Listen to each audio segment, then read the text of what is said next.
Influence for intersection of the lines in 2D and 3D. So when we have two lines, there is three possibilities. Two lines have an intersection in one point in 2D. This example is for 2D.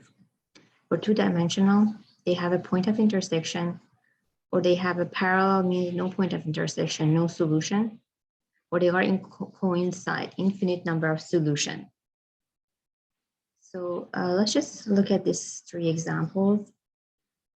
4x plus 6y equals 9, x plus 3y equals 4. So as you know, we want to use the elimination method to eliminate x or y. Here we want to eliminate y.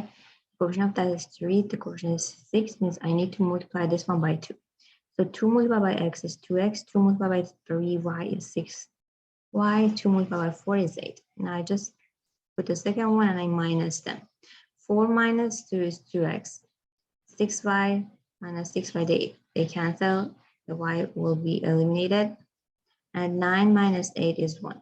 Then you rearrange for x. You rearrange for x, then you use one of these equations, like the second one. For x, you put 1 over 2.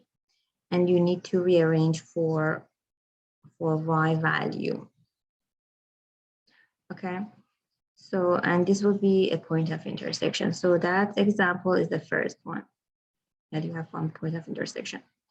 The second example, 4x plus 6y equals 9, 4x plus 6y equals 7. See the coefficients of x and y there. So means these two are parallel.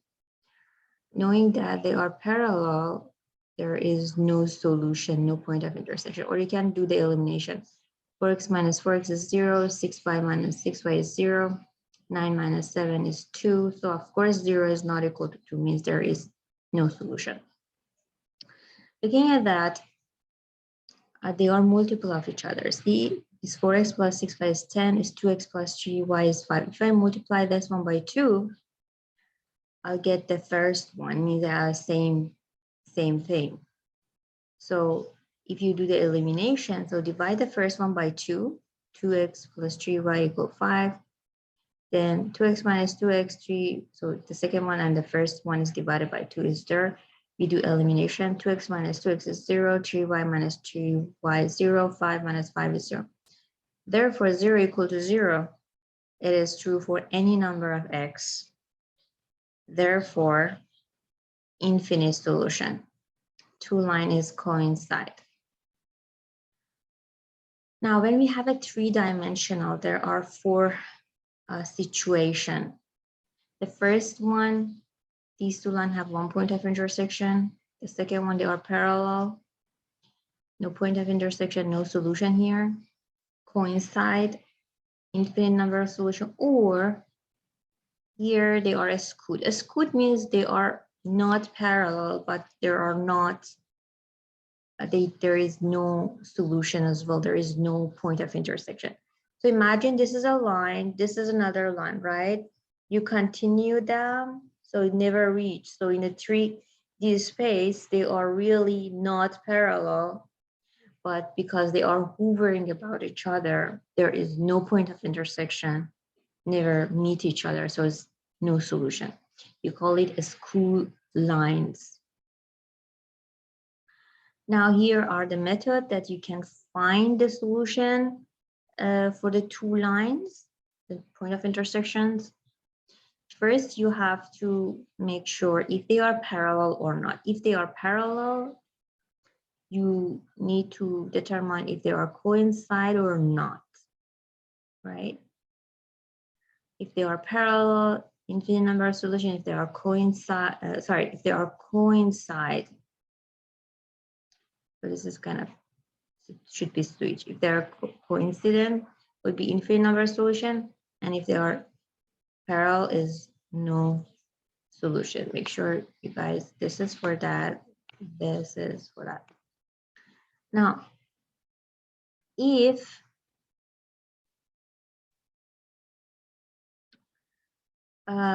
not same or multiple, there's two possibilities. They intersect, they have one point of intersection, or they are skewed, right? If they are not parallel or not multiple of each other.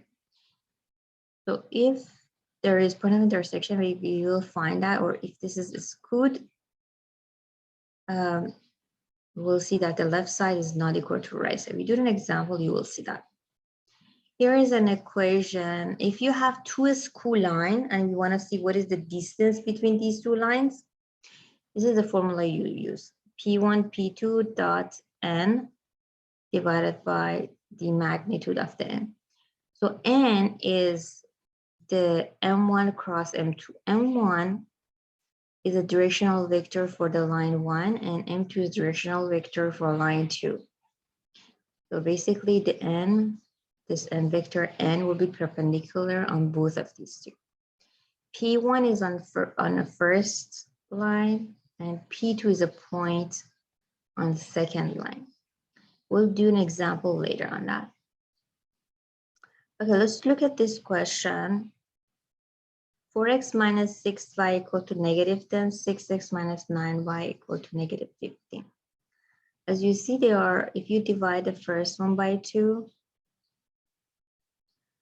and you divide the second one by 3, you get exactly the same. It means they are coincide, infinite number of solutions. Okay, here, L1 is given, L2 is given, there are vector equation of the lines. Look at the directional vector. It's negative, first we need to determine if they are parallel or not. Negative 6 and 8, 9 and negative 12. So for first one is the directional vector for first one. And here is the directional vector for second one. If you divide this one by 2, you get negative 3, 4. Divide this one by 3, you get 3, negative 4. As you see, they are the same number. I don't know what if there is negative. So they are multiple of each other. So we need to see, now they are parallel. We need to see if they are coincide or not. If they are coincide, means one point on the first one will be reside on the second one, right? So I'm just taking 1 and 5, which is the point on the first line, and I put it on the second one to see if this point is on the second one or not. Instead of x, I put 1, instead of y, I put 5. Then I would like to write in a parametric. So 1 equal to 2 plus 90, and 5 is equal to 1 plus negative 12t. So you solve for t here, t is negative 1 over 9. Here t is negative 1 over 2. They're not the same t. Therefore, the point 1 and 5 is not on the line, right? Here is another one, line 1 and line 2. In the parametric is given to you. So we write that, sorry, this is a vector equation. We write it as a parametric. So x equal to 7 plus 2s. Here is y equal to 2 plus 1s. Z is equal to negative 6 plus negative 3s. The same thing we write the parametric for line 2. First of all, we check they are not multiple each other. The directional vector is not multiple each other. So we have to look for if they are intersect or they are skewed. So 7 plus 2s, we equal it to 3 plus t. 2 plus s, we equal it to 9 plus 5t. And negative 6 minus 35, you equal to 13 plus 5t. You have 3 equations. We simplify the first, second, and third one. We take 2 of them. Let's say 2, the second one and third one. We put it together. We solve for s and t. And then we didn't use the first one. This s and t you put in the first one to see if this is satisfying or not. We put this s and t in the first one. We say that yes, the right side is equal to left side. This is work, means they have a point of intersection. Now, how do we find this point of intersection? Just for s and t, we got negative 3 and negative 2, right? You go back. Here for s, you can put negative 3 everywhere. Then you can get your x, y, and z. And here is the point of intersection. For x is 1, negative 1, and 3. And that would be the point of intersection. Now, next example, determine the distance between the screw lines. These two lines are screwed. This is the equation I showed you before. P1 is the point on the first line, P2 is the point on the second line, and N is cross product of the directional vector. Directional vector on the first one is 1, 2, 3, and directional vector on the second one is 2, negative 1, 1.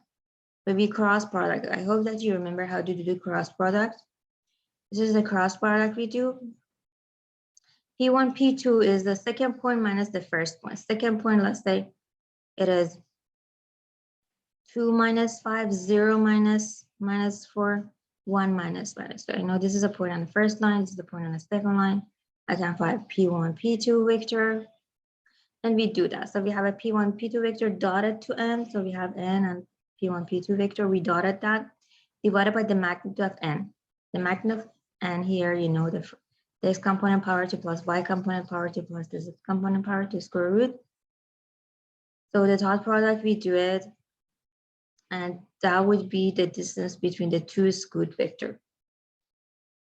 Looking at this question, you do some of that.